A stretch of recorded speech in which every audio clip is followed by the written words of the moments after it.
Bonjour à tous. Alors aujourd'hui, on va aborder le sujet de la dépendance affective.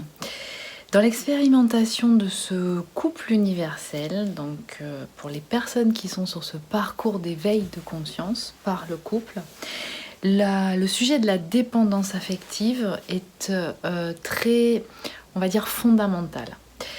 Un des éléments fondateurs, notamment parce qu'il va amener le sujet des paradigmes qu'il nous est demandé de revoir dans nos fondements au sujet de l'amour. C'est-à-dire, quelle est l'idée, la conception que nous avons de l'amour.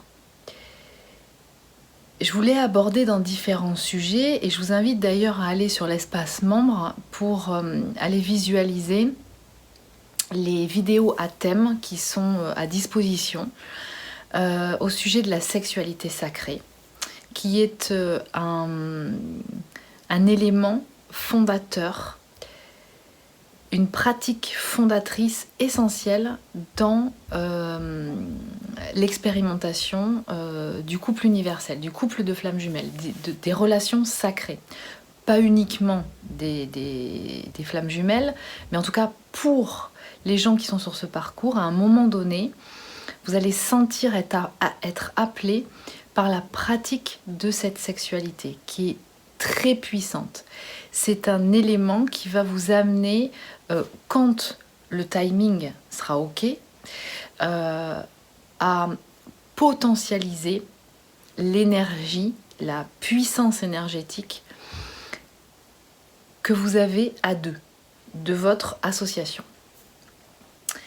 Quand on parle d'amour et de couple, on s'en rend pas compte, mais on est, comme tout le reste d'ailleurs des autres sphères de notre vie, complètement conditionné par des paradigmes, par des croyances limitantes à ce sujet. Ce qui fait qu'en fait, tous les couples que j'appelle moi classiques, sans être péjorative, mais pour les dénommer par rapport à ce couple universel, ce couple sacré, pour les différencier, et dans lesquels vous avez déjà été, même si vous êtes flamme jumelle, vous avez eu d'autres couples, expérimenté d'autres couples, et ils sont tous basés sur des paradigmes de l'amour, ça veut dire qu'est-ce que c'est qu'être en amour, sur quelle base on va vibrer, on va fonctionner pour mettre en œuvre quelque part et faire vivre ce couple, eh bien tous ces paradigmes-là sont complètement conditionnés par des croyances qui aujourd'hui ne fonctionnent plus. Pourquoi ? Parce qu'elles ne sont pas connectées à l'énergie de votre essence, de votre âme, donc du cœur. Lorsque vous êtes dans l'expérimentation du couple universel, donc du couple de flammes jumelles, vous êtes forcément, à un moment donné, amené à revoir, en plus de tous les autres paradigmes, donc mémoire, qui vibrent en négatif des autres sphères de votre vie, à remettre en question les paradigmes liés au couple. Qu'est-ce que c'est qu'être un couple ? Qu'est-ce que c'est qu'être en amour ? Qu'est-ce que je ressens en moi ? Et il est important déjà de bien intégrer que l'amour est conditionné, c'est-à-dire la relation de couple telle que nous l'avons enregistrée en nous et donc mis en œuvre après par la suite dans notre vie d'adulte, à partir du moment où nous avons commencé à avoir des couples, à constituer, à faire partie de couples, nous avons toujours fonctionné sur des croyances, des mémoires, des programmes. Et ces programmes ne sont pas tous cohérents, ne sont pas tous bienveillants finalement pour notre âme. Et ce qui se passe, entre autres choses, lorsque vous expérimentez ce couple universel, ce couple de flammes jumelles, eh bien, la sphère amoureuse, votre vision de l'amour du couple est complètement revue. tous ces paradigmes, toutes ces bases, une grande partie en tout cas, explosent. Et c'est dû à quoi, essentiellement? Eh bien, c'est dû au fait que parmi ces paradigmes, parmi ces programmes limitants, négatifs, dont nous sommes détenteurs, mais que nous pouvons reprogrammer en positif, eh bien, il y a cette fameuse dépendance affective. Et la dépendance affective, c'est quoi? C'est tout simplement la croyance que l'amour que nous ressentons lorsque nous sommes en couple, et tout le monde s'accorde à dire que c'est positif, que ça génère une vibration très haute, que c'est très puissant en nous, dans le côté positif du terme, ça nous emmène des papillons dans le ventre, ça nous amène effectivement à expérimenter cet état amoureux que nous connaissons tous. Simplement, là où c'est faussé, c'est qu'en fait, on part du principe, par notre expérience de vie depuis le début, qu'en fait cet amour qui nous rend joyeux, qui nous rend positif, qui fait qu'on est bien dans notre vie, même dans toutes les autres sphères de notre vie, eh bien vient du fait que cet amour vient de l'extérieur, d'une autre personne qui nous aurait choisi, qui serait arrivée dans notre vie. Avant c'était morose, terne, ça pouvait aller mais sans plus. Et dès que cette personne arrive, ça nous met en joie, on récupère cette gratitude en nous, ressentie. On est à nouveau dans cet état de paix, de joie. Et nous croyons que c'est dû à cette personne qui arrive dans notre vie, donc à quelque chose, à quelqu'un d'extérieur. Mais tout ce qui est concrétisé dans la matière a pour origine une mémoire, un programme qui est engrammé à l'intérieur de nous. Et ce programme, qui est à l'origine de la dépendance affective, qui vient donc du fait que nous croyons et nous sommes persuadés que nous ne sommes pas amour, que forcément cet amour expérimenté en nous vient de l'extérieur, d'une personne qui arriverait dans notre vie et qui ferait vivre ces états et qui réanimerait ces états en nous. Mais c'est faux. Et qu'est-ce qui se passe à ce moment-là? Et ce qui crée, ce qui génère cette dépendance affective, c'est-à-dire cet état d'aller rechercher constamment à l'extérieur de nous, dans une personne ou dans un groupe de personnes aussi. Ça peut être le fait de se sentir accepté à un niveau amical, de faire une activité et de se sentir effectivement en joie d'un seul coup, de croire que c'est parce que nous pratiquons ou nous sommes avec cette personne qu'en fait, cet état bénéfique de vibration d'amour vibre en nous. En fait, c'est l'inverse qui se passe. C'est-à-dire que cet état de paix, de joie, de gratitude, de vibration d'amour, l'amour n'est pas une émotion, c'est une vibration qui génère des émotions. Cet état de vibration, cet amour, nous l'avons en nous. C'est ce fameux amour inconditionnel dont nous parlons si souvent dans l'expérimentation de ce couple universel. Et donc, qu'est-ce qu'on nous amène à faire dès qu'il y a cette reconnexion avec notre autre, notre complément, notre amour dans ce duo? Eh bien, nous sommes, puisque porteurs de ce programme de croyance que c'est l'autre qui nous amène à ressentir ça, nous allons être amenés dans l'expérimentation de ce couple à nous libérer de cette dépendance affective. Parce que c'est un programme négatif qui est complètement faux.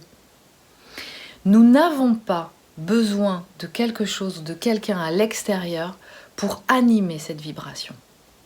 Et ce couple-là arrive avec des nouveaux paradigmes, sur l'amour en tout cas. Et ce paradigme, un des paradigmes de cet amour que j'appelle moi l'amour, le couple 3.0, c'est qu'en fait il va nous obliger à aller, avant même de pouvoir incarner ce duo dans la matière, à faire vibrer et remonter cette vibration d'amour en nous, la faire vivre. Elle est là, elle est déjà là. Et nous, jusqu'à présent, qu'est-ce que nous avons fait? Eh bien, nous avons attendu que ça nous tombe dessus. L'état amoureux, l'amour, ça nous tombe dessus. Eh bien non, c'est absolument faux. L'amour, nous l'avons en nous. Nous sommes amour. Nous le vibrons, nous sommes en capacité de vibrer cet amour. Et ce qu'on nous demande lorsque l'on est dans l'expérimentation de ce couple, c'est de commencer par vibrer cet amour en soi. Et donc c'est là où nous nous responsabilisons de notre propre vibration, de faire vibrer en nous cet amour dont nous sommes détenteurs. Donc il ne s'agit même pas de croire que nous ne méritons pas l'amour. Il ne s'agit même pas de parler de mérite en amour. Et la dépendance affective parle de ça quelque part, inconsciemment. C'est qu'en fait, à un moment donné, parce que nous sommes choisis par quelqu'un, que nous pouvons choisir aussi, eh bien d'un seul coup, cet amour vibre en nous. Et en fait, là, ça fonctionne plus comme ça dans ce couple. C'est-à-dire qu'on va nous obliger, et c'est pour ça que nous allons passer par ces phases de distanciation et de séparation. C'est qu'en fait, nous n'avons pas besoin de l'autre pour faire vibrer cet amour qu'il nous a révélé à nous-mêmes. L'autre est là pour nous révéler à nous-mêmes cet amour, cette vibration.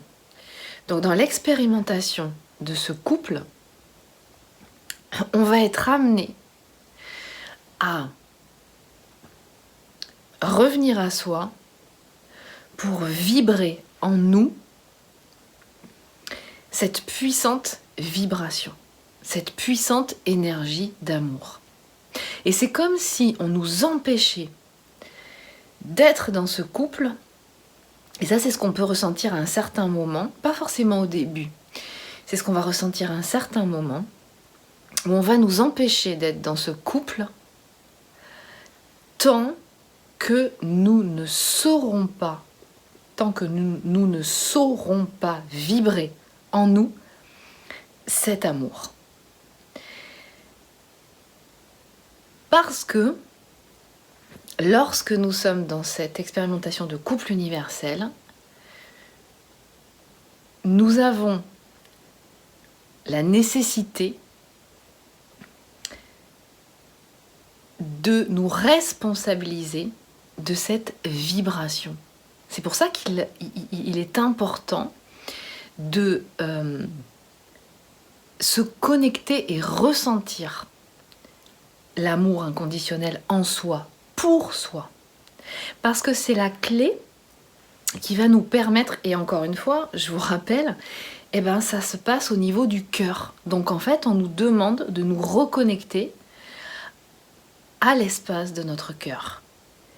Et nous allons être appelés individuellement, et c'est pour ça que la séparation, entre autres, la séparation arrive, et que après, à certains moments, des distanciations sont provoquées, parce que ça va être différentes étapes qui vont nous amener à une des étapes à vraiment nous responsabiliser de faire vibrer cet amour inconditionnel en nous. De façon à nous responsabiliser, à générer cet état, quelque part cet état amoureux qui n'est pas forcément synonyme d'amour. Vous pouvez être expérimenter l'état amoureux avec une personne, mais au bout d'un certain temps, l'état amoureux, il s'étiole, il disparaît. L'amour, ça commence à un moment où vous acceptez, vous accueillez l'autre dans toute sa globalité, c'est-à-dire même avec ses parts d'ombre. Parce que vous avez complètement intégré d'abord en vous qu'en fait personne n'est parfait, qu'on a tous des parts de lumière et des parts d'ombre, et qu'on est tous en capacité d'évoluer et donc de transmuter ces parts d'ombre en parts de lumière. Et à partir du moment où vous êtes dans cet amour inconditionnel de vous-même, qui signifie je m'accueille dans la globalité et non pas je rejette toutes mes parts d'ombre, j'accueille tout ça parce que je sais, j'ai confiance en moi et je sais que je saurai à un moment donné, le moment venu, transmuter ces parts d'ombre. Eh bien l'autre est capable de la même chose. Et à partir du moment où vous allez être dans cette vibration d'amour inconditionnel, eh bien ça signifie que vous avez complètement intégré cette confiance en vous et donc cette confiance en votre autre, dans sa capacité à évoluer et à vibrer aussi en lui ou en elle cet amour inconditionnel. Donc ça fait partie de cet accueil de soi, cet accueil de vous-même qui est fondamental. Et c'est pour ça que vous allez expérimenter des périodes sur ce chemin où vous allez être amené à vous préoccuper de vous, à vous recentrer sur vous, de façon à prendre soin de vous pour pouvoir vivre et vous responsabiliser de maintenir cette vibration d'amour inconditionnel en vous. Et c'est ça qui va qui va faire disparaître cette dépendance affective. Parce que vous ne serez plus en présence de l'autre, dans cette attente que ce soit lui ou elle qui vous apporte cet amour. Vous le détenez déjà, cet amour. Donc en fait, on va vous amener sur ce parcours à être... On va vous obliger. Et ça va amener des inconforts au début, parce que vous allez vous dire, mais selon les anciens paradigmes du couple classique, nous devons mutuellement assistance. Quand je vais pas bien, c'est normal qu'il soit là ou qu'elle soit là pour m'assister. Et moi, de même pour lui ou elle.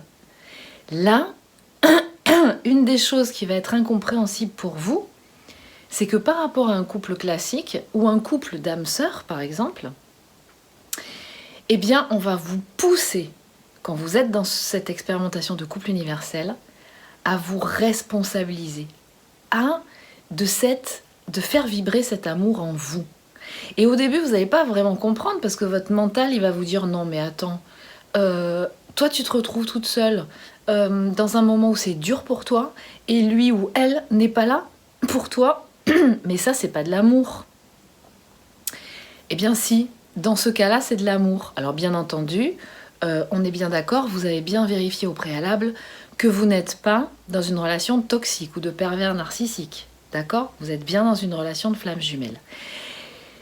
Mais cette expérimentation, qui peut générer en votre mental, pensée analytique, cette constatation que ah non, alors là je suis pas contente ou je suis pas content parce que voilà, il n'est pas présent, il devrait être présent à côté de moi pour me soutenir.